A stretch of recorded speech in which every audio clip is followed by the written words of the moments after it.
On the God of Socrates by Apuleius.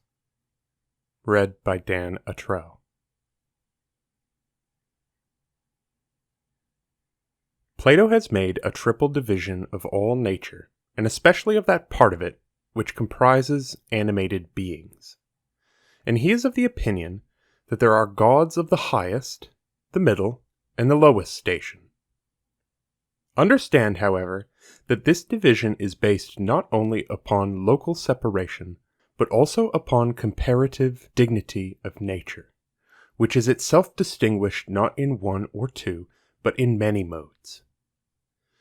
It was the clearer way, however, to begin with the distinction of locality, for this has assigned the heavens to the immortal gods, conformably to what their majesty demands. And of these celestial gods,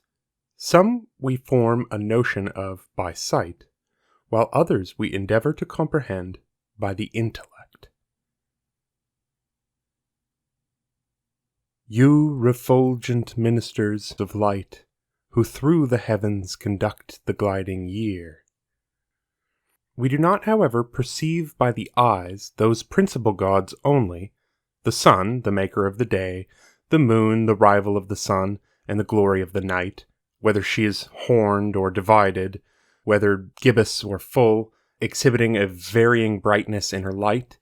being more largely illuminated the farther she departs from the sun, and by an equal increase both of her path and her light, defining the moon by means of her increments, and afterwards by means of her decrements in like degree.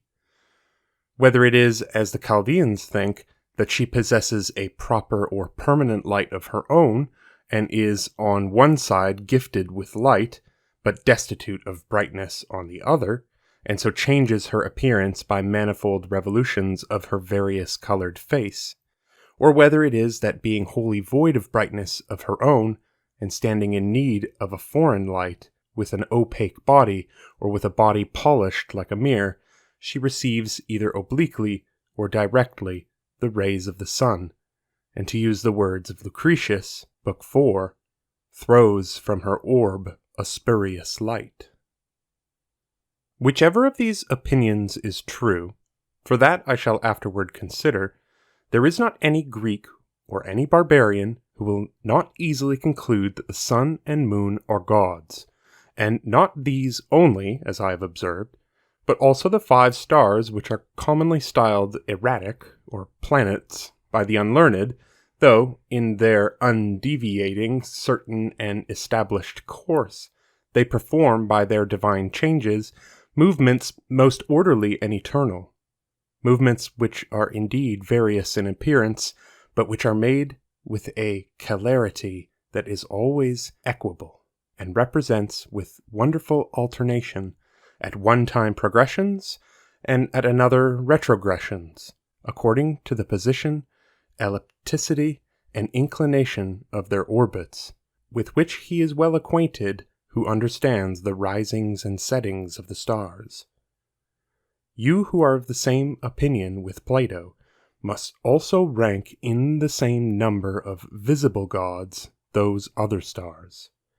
the rainy Hyades, Arcturus, both the bears, and likewise the other radiant gods, by whom we perceive in a serene sky the celestial choir bedecked and crowned, when the nights are painted with a severe grace and a stern beauty, beholding, as Aeneas says, in his most perfect shield of the universe, engravings wrought with surprising brilliancy. There is another species of gods, which nature has denied to our sight, and still we may contemplate them with admiration through intellect, acutely surveying them with the eyes of the mind. In the number of these are those 12 gods who are included by Aeneas, with a metrical arrangement of their names in 2 verses. Juno, Vesta, Minerva, Ceres, Diana, Venus, Mars, Mercurius, Jove, Neptunus, Vulcanus, Apollo, and others of the like kind, whose names, indeed, have been long known to our ears, but whose powers are conjectured by our minds, our attention being called to them through the various benefits which they impart to us in the affairs of life in those things over which they severally preside. The crowd, however, of the ignorant, who are rejected by philosophy as uninitiated, whose notions of holiness are misplaced, who are deprived of genuine reason, who are destitute of religion, and incapable of grasping truth, dishonor the gods, either by a worship most overacted, or a most insolent disdain of them, one part being always in alarm through superstition, while the other is always swelling with contempt. Very many there are who venerate all these gods, established in the lofty heights of the firmament, and far removed from human contagion, but not in such manner as they ought. All fear them, but through ignorance. A few deny their existence, but in a spirit of impiety. Plato thought these gods to be incorporeal and animated natures without an end or beginning, but eternal, both with reference to time past and time to come, spontaneously separated from the contact of the body by the nature peculiar to themselves, through perfection of the intellect possessing supreme beatitude, good, not through participation in any extraneous good, but of themselves, and able to procure for themselves everything requisite with a facility which is prompt, simple, unrestrained, and absolute. But of the parent of these, who is the Lord and author of all things, and who is free from all obligations to act or to suffer, not being bound by any necessity to the performance of any duties, why should I now begin to speak? For Plato, who was endowed with a heavenly eloquence,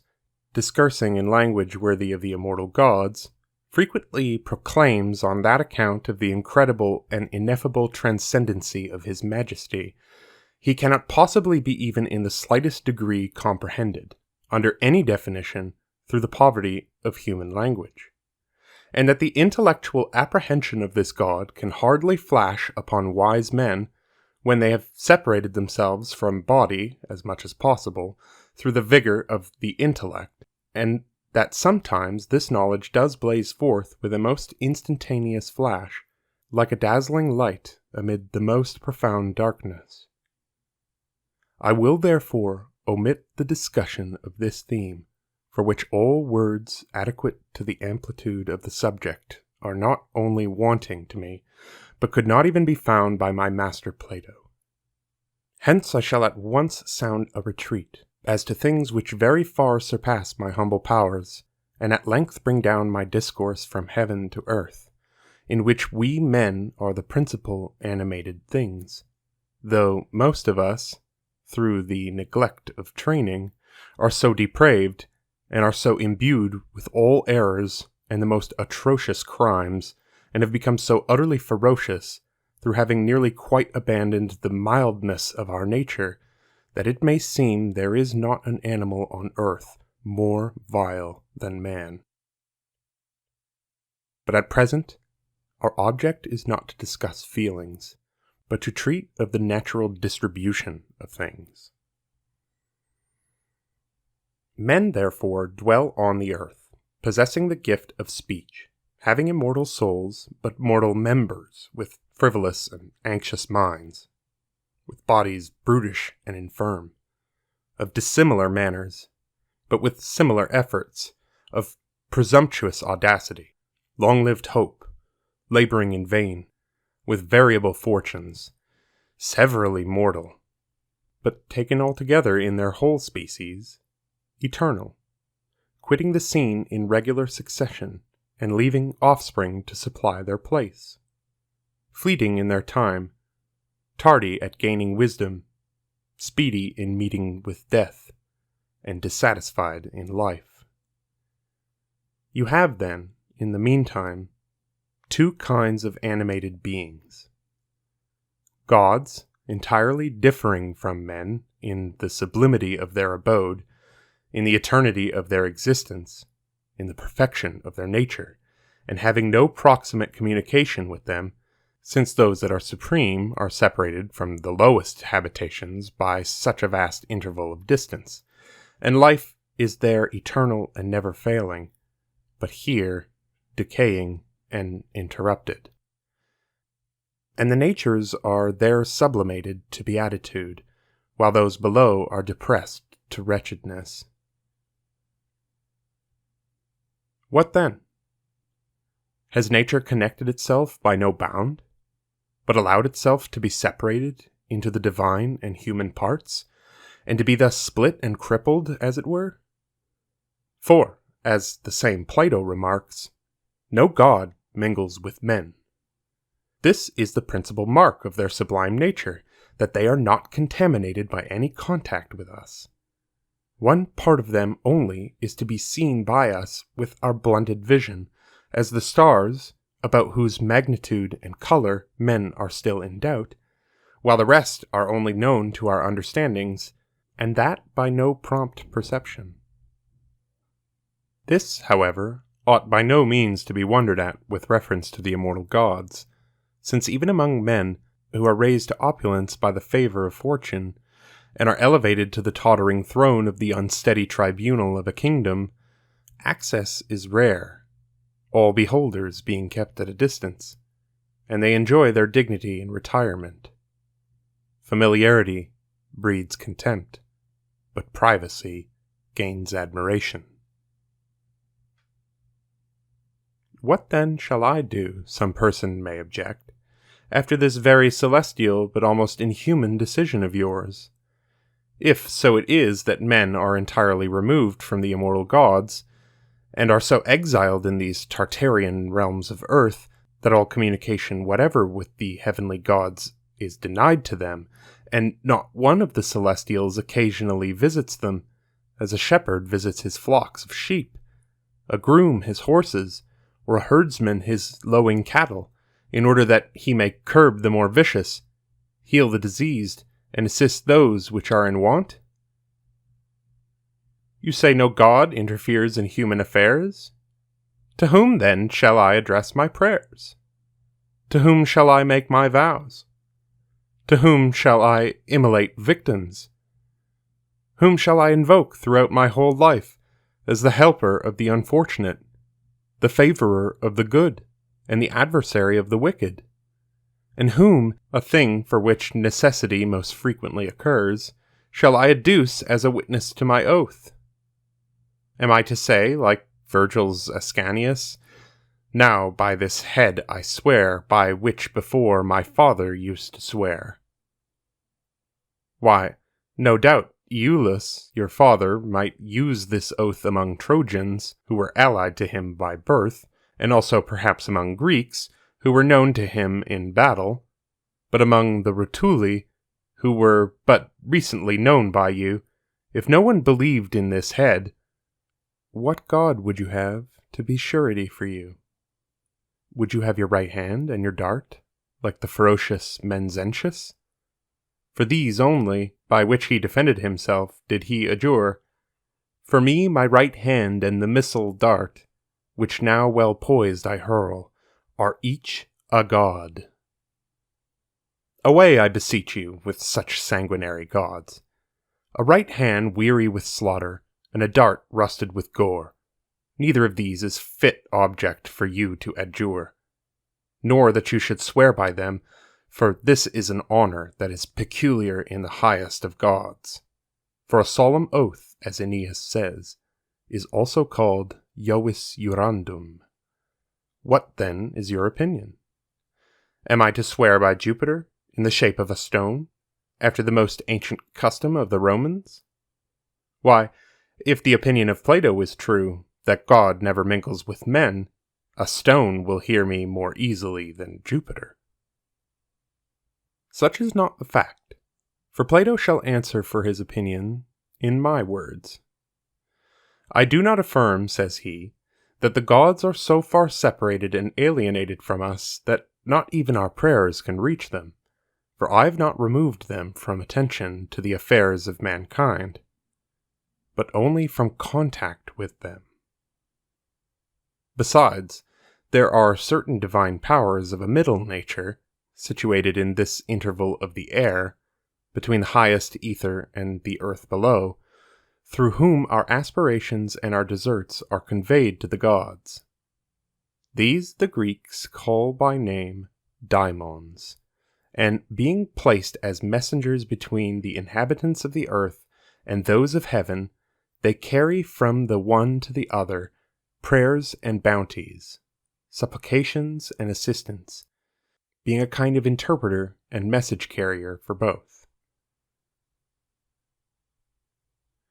Through these same daimons, as Plato says in his Symposium,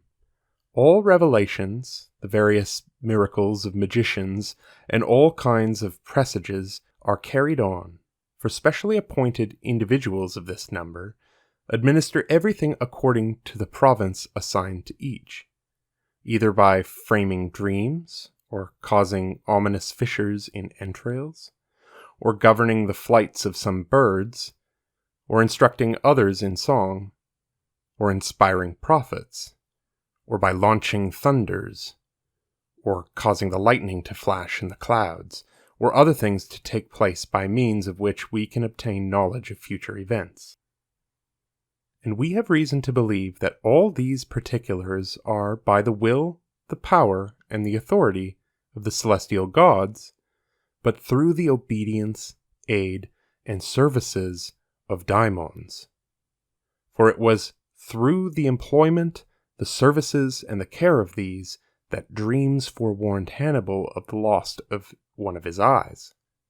that inspection of entrails foretold to Flamininus a perilous carnage, and that auguries assured to Attius Navius the miracle of the whetstone. Just in the same manner, tokens of future empire are imparted beforehand to certain persons, as, for instance, an eagle hovered over the cap of the head of Tarquinius Priscus, and a flame shone from the head of Servius Tullius. And lastly, to these are owing all the presages of diviners, the expiatory sacrifices of the Etrurians, the sacrificial enclosure of places struck by lightning, and the verses of the Sibyls, all which, as I have said, are effected by certain influences that carry on the communication between men and gods. Nor indeed would it be conformable to the majesty of the celestial gods that any one of them should either frame a dream for Hannibal, or withdraw the victim from Flamininus, or direct the flight of birds for Attius Navius, or form in verse the predictions of the Sibyl, or be willing to snatch the hat from the head of Tarquin and restore it, or place a splendid flame upon the head of Servius, but so as to not burn him. It is not becoming that the gods of heaven should be condensed into things of this nature. This is the province of the intermediate gods, who dwell in the regions of the air, which are adjacent to the earth, and on the confines of the heavens. Just as in each part of the world there are animals peculiarly adapted to it, those which fly living in the air, and those which walk on the earth. For since there are 4 elements universally known, nature being, as it were, divided into 4 grand portions, and there are animals peculiar to earth, water, and flame, for Aristotle informs us that certain animals peculiar thereto, and furnished with wings, fly about in burning furnaces, and pass the whole period of their existence in fire, come to life therein, and with it die. And besides this, since, as we have already observed, so many stars are beheld floating above in ether, that is to say, in the very brightest heat of fire. Since this is the case, why should nature suffer this 4th element, the air, which is so widely extended, to be the only one void of everything, and destitute of its own inhabitants? Why should not animate beings be generated in the air in the same manner as animals that exist in flame are generated in fire, animals that float in water, and those of an earthly nature on earth? For you have every reason to pronounce his opinion false who assigns the birds to the air, for not one of them raises itself above the summit of Mount Olympus, which, though it is said to be the highest of all mountains, yet if you measure its height with a straight line, the distance to its summit is not equal, according to the opinions of the geometricians, to 10 stadia, whereas the immense mass of air extends as far as the nearest portion of the cycle of the moon, beyond which ether takes its rise in an upward direction. What then are we to say of such a vast body of air, which ranges in extent from the nearest part of the revolutions of the moon as far as the highest summit of Mount Olympus? Will that, pray, be destitute of its own appropriate animated beings? And will this part of nature be without life and impotent? Moreover, if you attentively consider the matter, birds themselves may, with greater propriety, be said to be terrestrial than aerial animals, for their whole living is always on the earth. There they procure food, and there they rest, and there they make a passage through that part of the air in flying which lies nearest to the earth, but when they are wearied by the rowing motion of their wings, the earth is to them as a harbor. If, therefore, reason evidently requires that it is appropriate animals must also be admitted to exist in the air, it remains for us to consider what they are and what is their nature.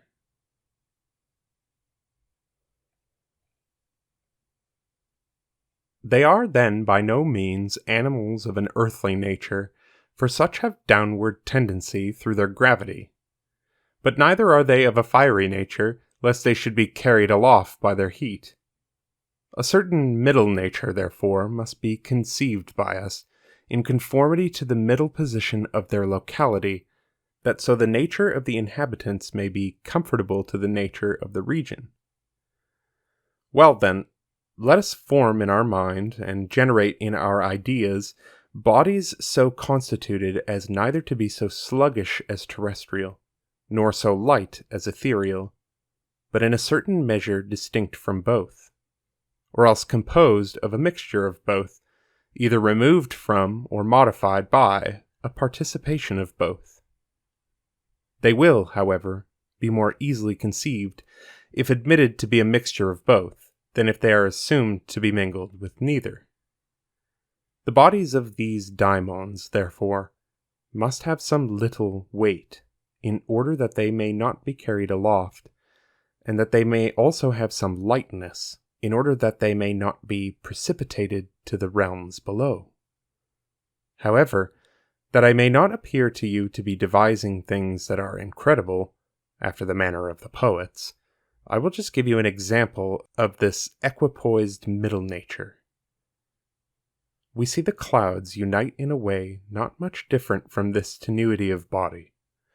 But if these were equally light as those bodies which are entirely devoid of weight,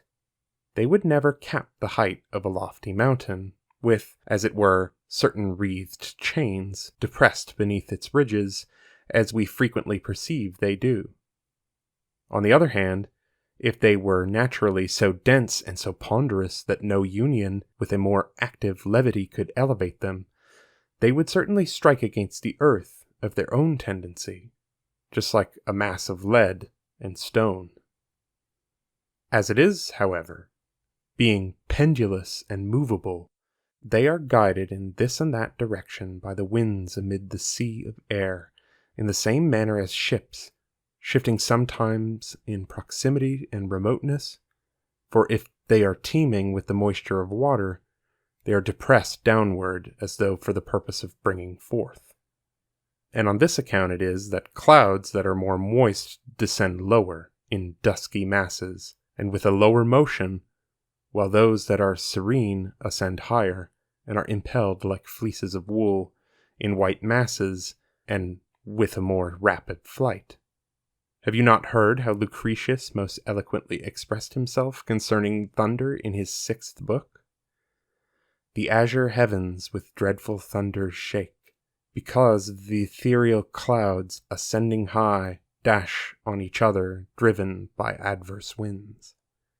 But if the clouds fly aloft, all of which originates from the earth, and again flow downward to it,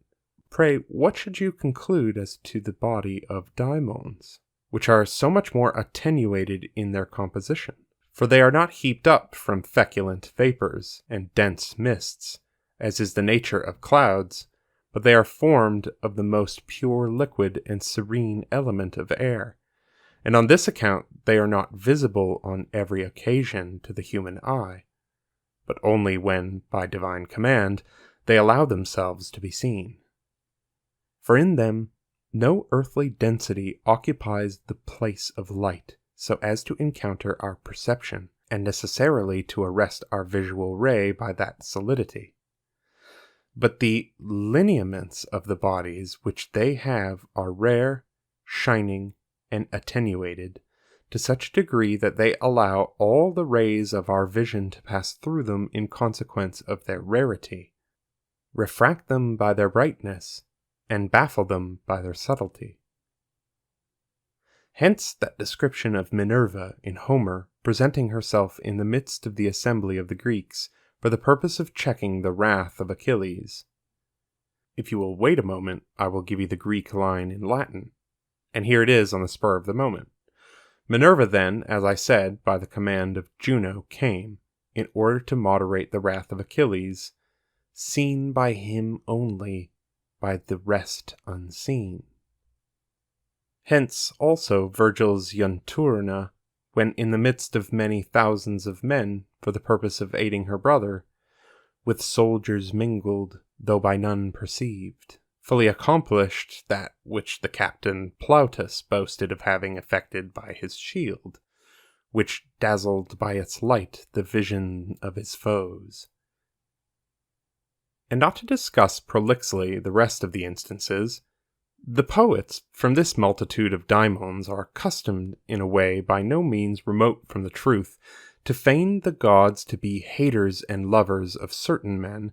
and to give prosperity and promotion to some, and to oppose and afflict others.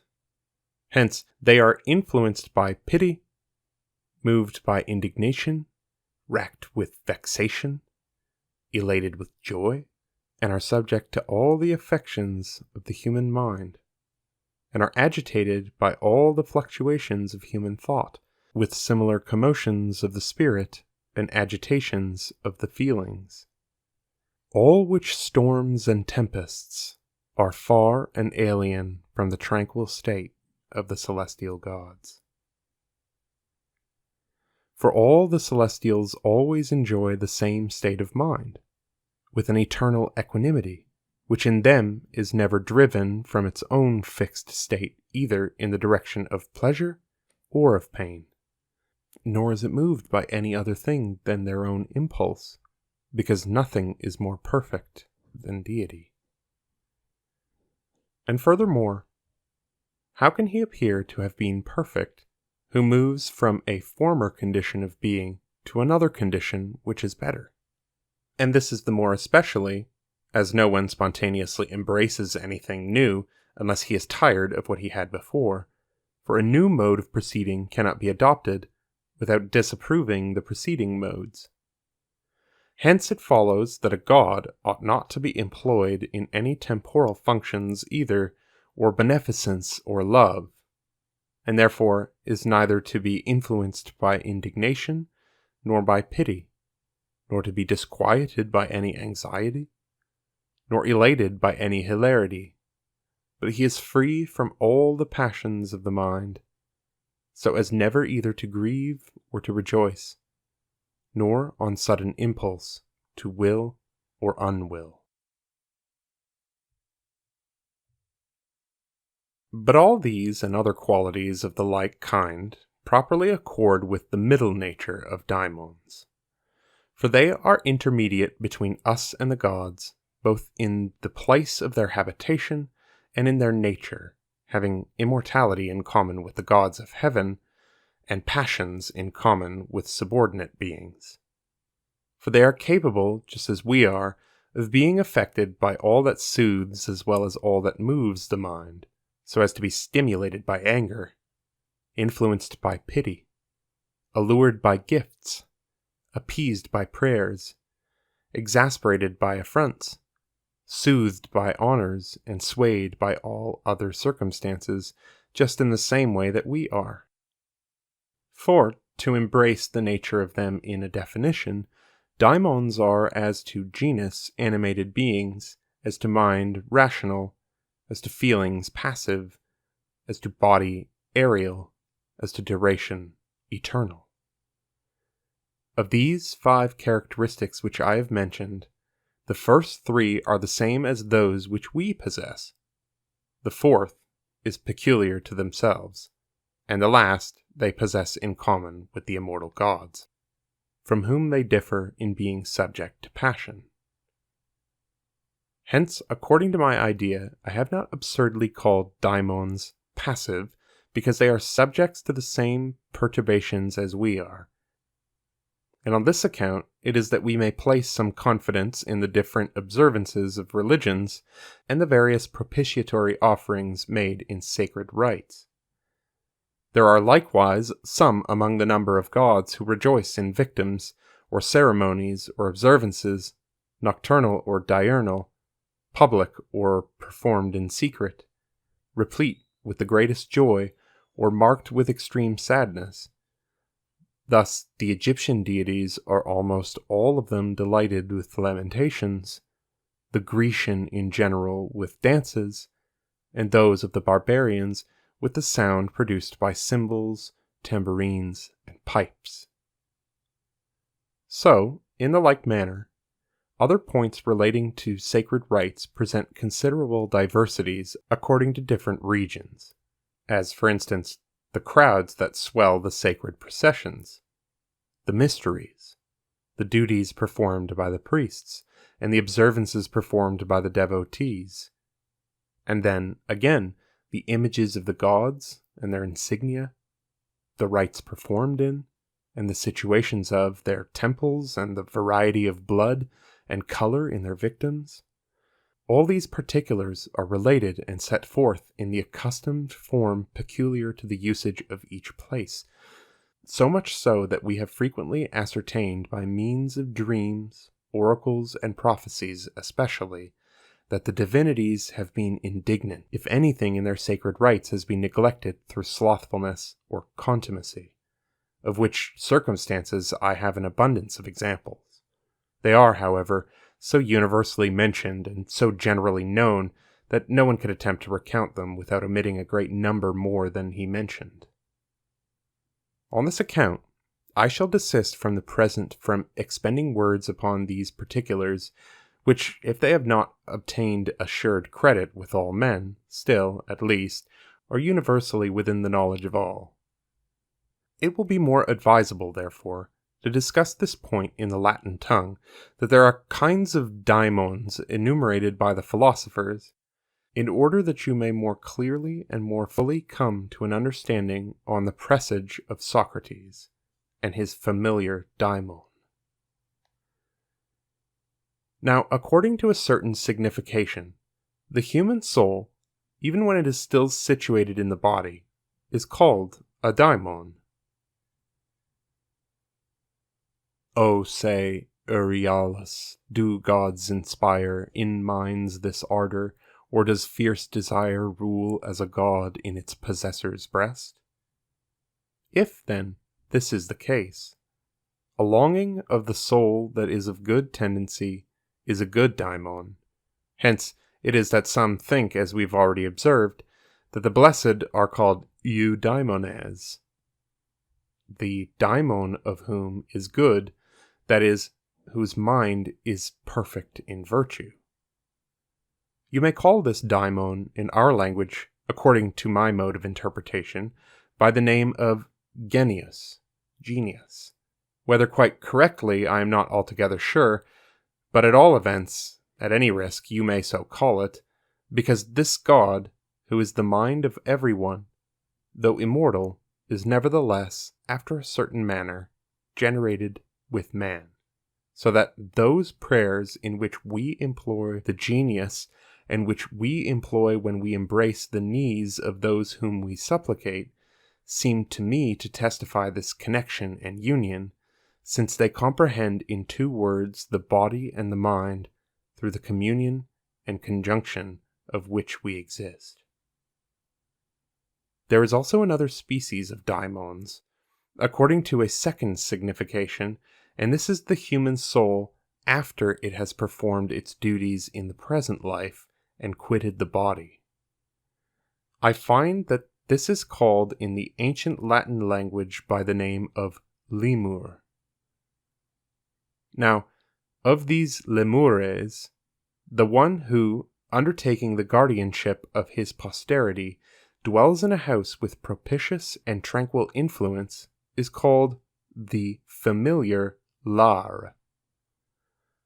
But those who, having no fixed habitation of their own, are punished with vague wandering,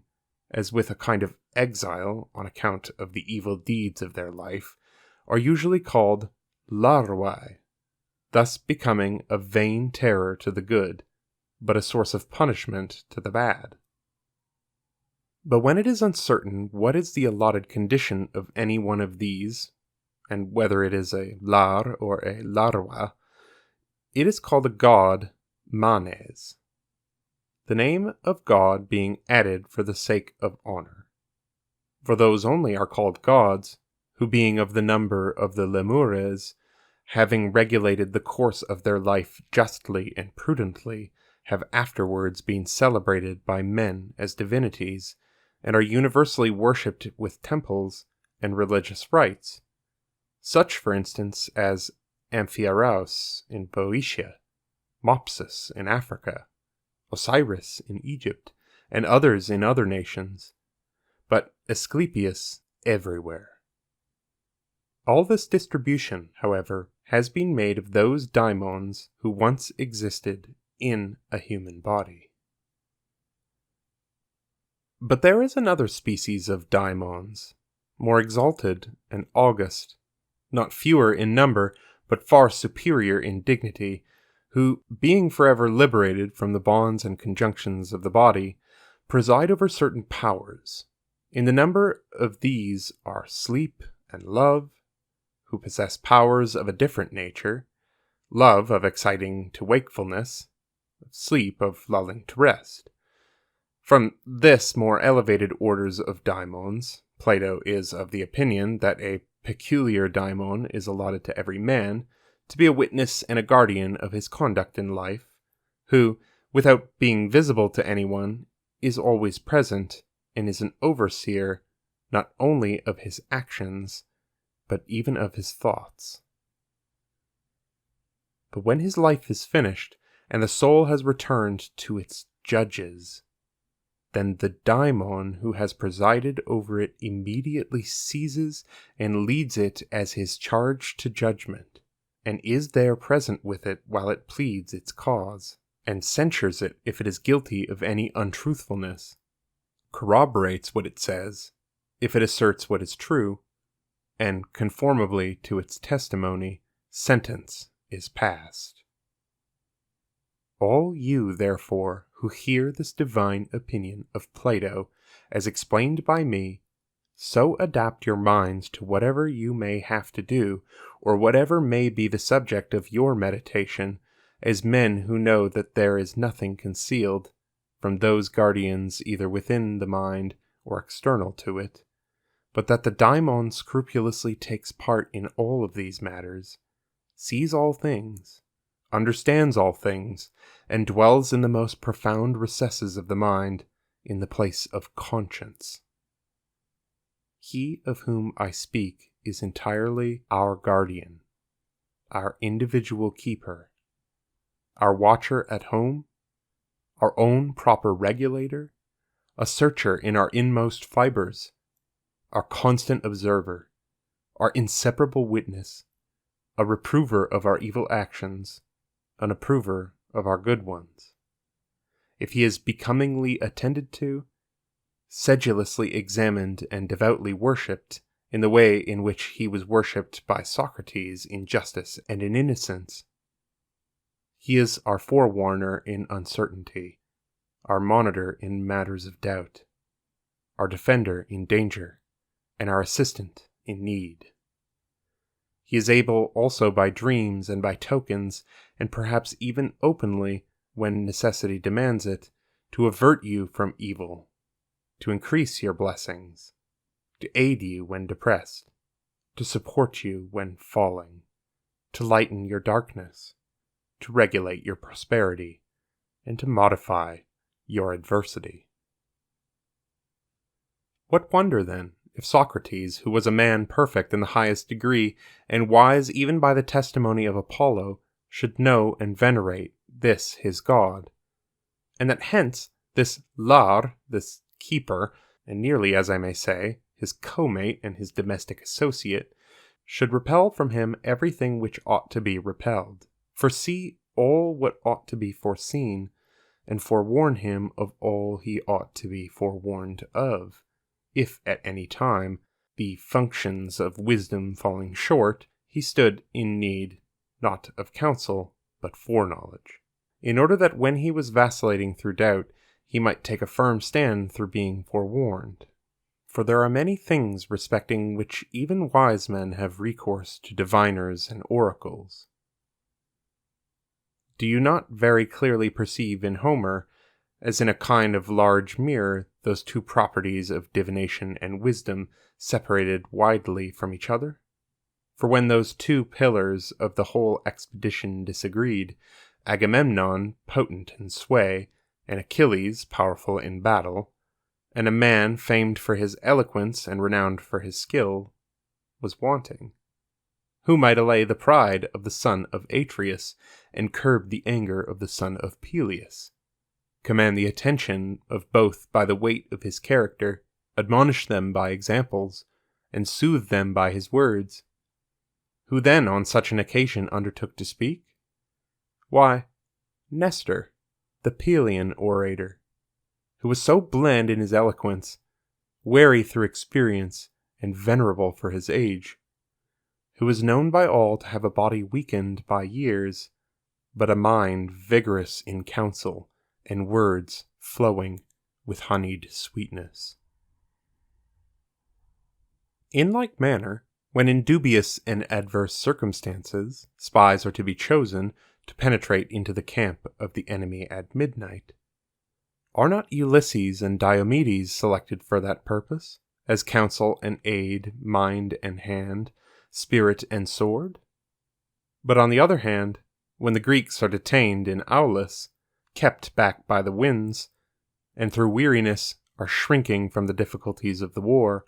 when the means of proceeding, the tranquillity of the sea, and the clemency of the winds have to be ascertained by the means of the indications of the entrails,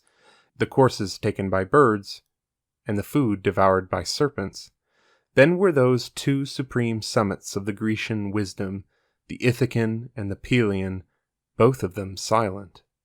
But Calchas, who was far more skillful in divining, as soon as he had surveyed the birds, and the altars, and the tree, immediately through his divination appeased the tempests, brought the fleet out to sea, and foretold a war which should last 10 years.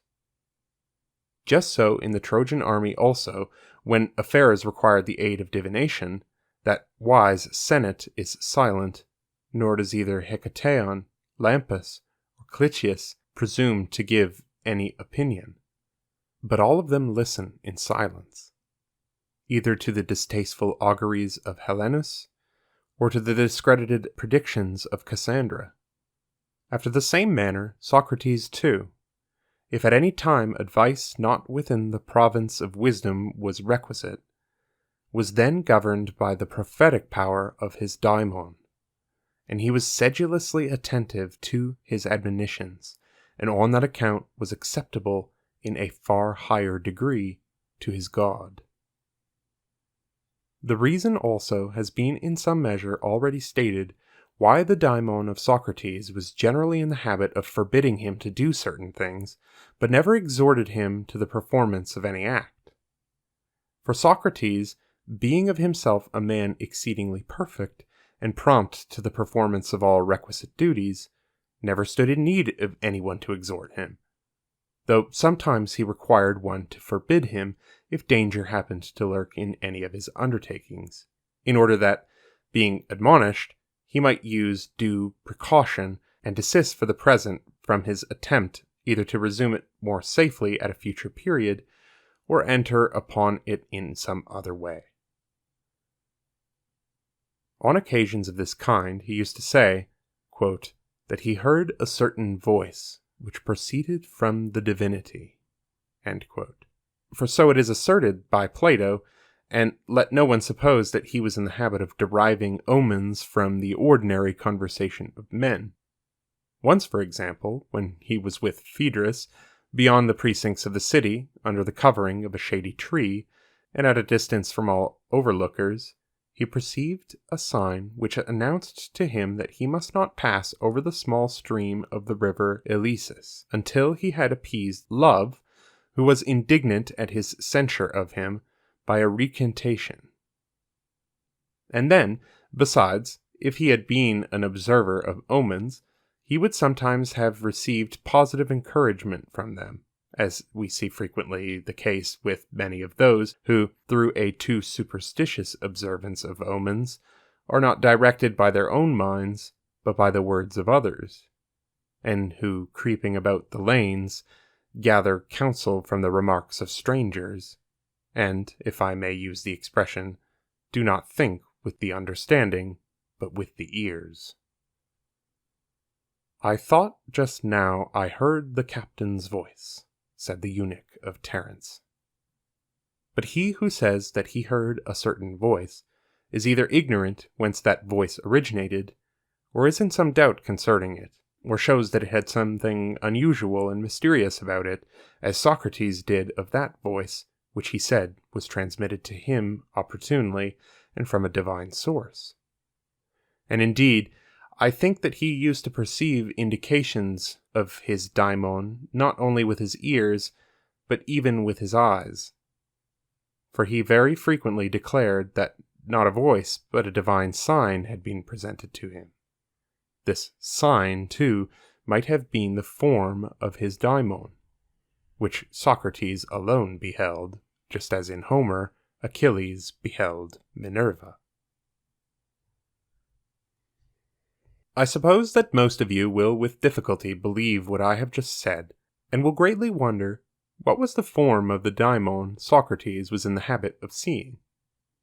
Aristotle, however, who is a pretty good authority, I think, informs us that it was usual with the Pythagoreans to express great surprise if anyone denied that he had ever seen a daimon.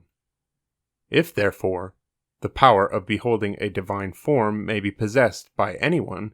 why might it not, in an especial degree, fall to the lot of Socrates, whom the dignity of wisdom rendered equal to the very highest divinity?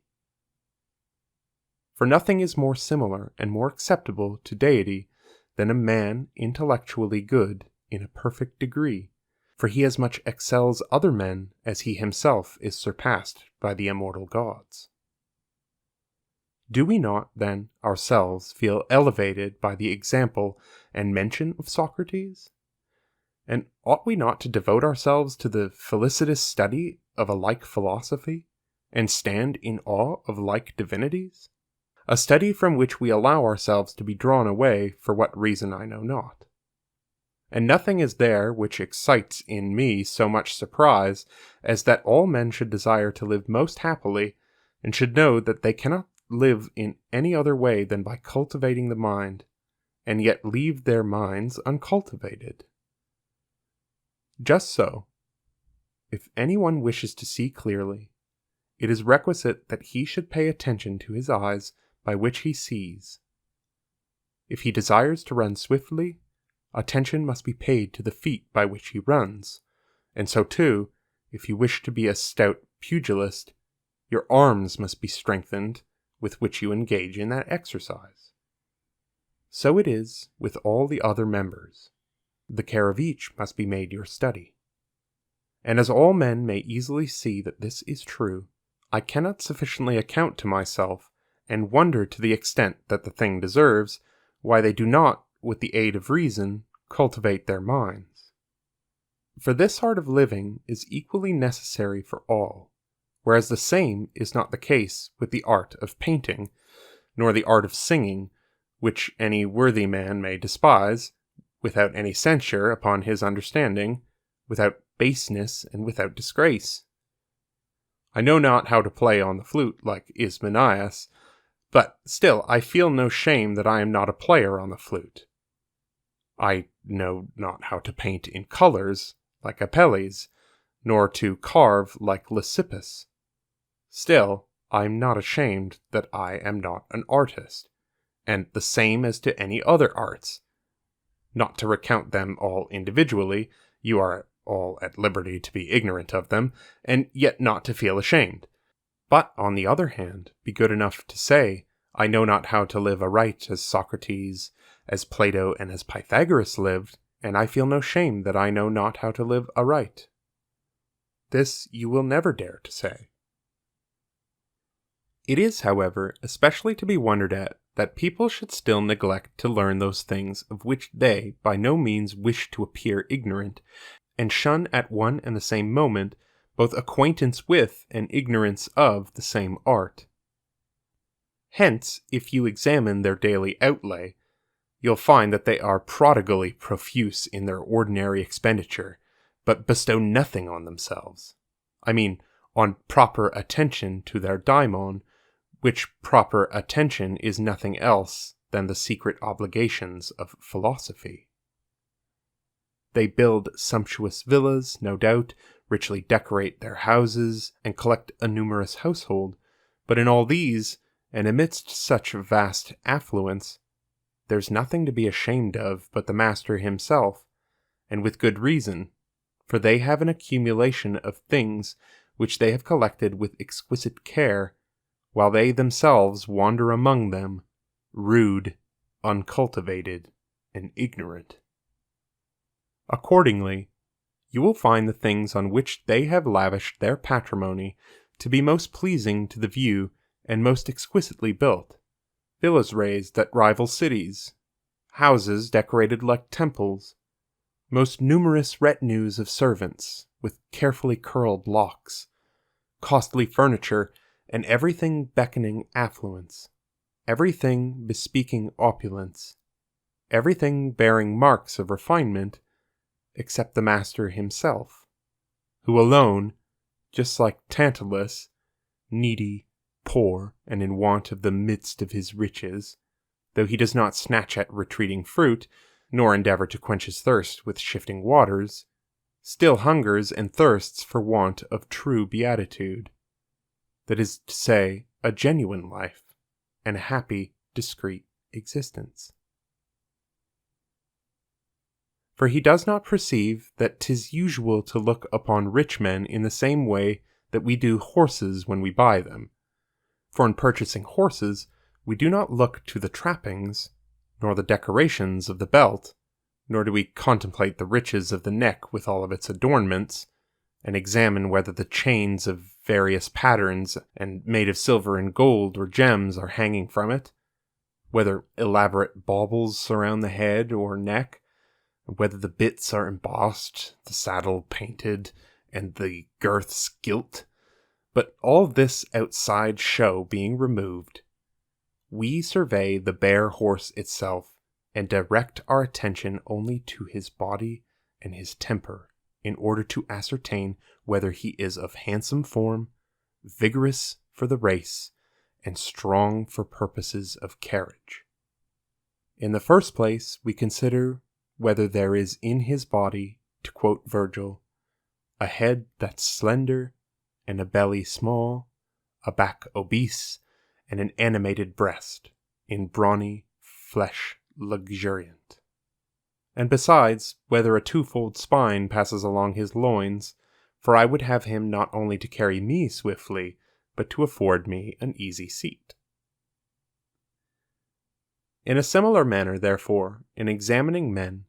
do not take into account these foreign particulars, but closely consider the man himself, and look upon him in a state of poverty, as was my Socrates. But I call those things foreign which our parents have produced, and which fortune has bestowed, none of us which do I mingle with the praises of my Socrates, no nobility of birth, no high pedigree, no long line of ancestors, no envied riches, for all these, I say, are foreign. It is glory sufficient derived from Proteonius, if he was such a man that he was not a disgrace to his grandson. In like manner, may you enumerate everything of a foreign nature. Is he of noble birth? You praise his parents. Is he rich? I put no trust in fortune, nor do I admire these things a bit more. Is he strong? He will be weakened by sickness. Is he swift in the race? He will fall into old age. Is he beautiful? Wait a little, and he will be so no longer. But is he well instructed and extremely learned in the pursuits of philosophy, and wise, and skilled in the knowledge of good, as much as is possible for a man to be? Now then, at last, you praise the man himself. For this is neither an hereditary possession from his father, nor depending on chance, nor yet on the suffrages of the people, nor subject to bodily decay, nor mutable through age. All these my Socrates possessed, and therefore cared not for the possession of other things. Why, then, do you not apply yourself to the study of wisdom, or at least strive that you may hear nothing of an alien nature in your praises, but that he who wishes to compliment you may praise you in the same manner as Apuleius praises Ulysses in his Philoctetes, where he says at the beginning of that tragedy, "Famed hero, in a little island born, of celebrated name and powerful mind, once to the Grecian ships war's leading light, and to the Dardan race the avenger dire, son of Laertes." He mentions his father last of all, but you have heard all the praises of that man. Laertes, Anticlea, Acrisius claim no share of it. The whole of the praises are, as you see, a possession belonging to Ulysses alone. Nor does Homer teach you anything else with regard to the same Ulysses in always representing wisdom as his companion, whom he poetically calls Minerva. Hence, attended by her, he encounters all terrific dangers and rises superior to all adverse circumstances, for, assisted by her, he entered the cavern of the Cyclops, but escaped from it, saw the oxen of the sun, but abstained from them. He descended into the realms beneath, not transformed. He came to the lotus eaters, yet he did not remain with them. He heard the sirens, yet he did not approach them.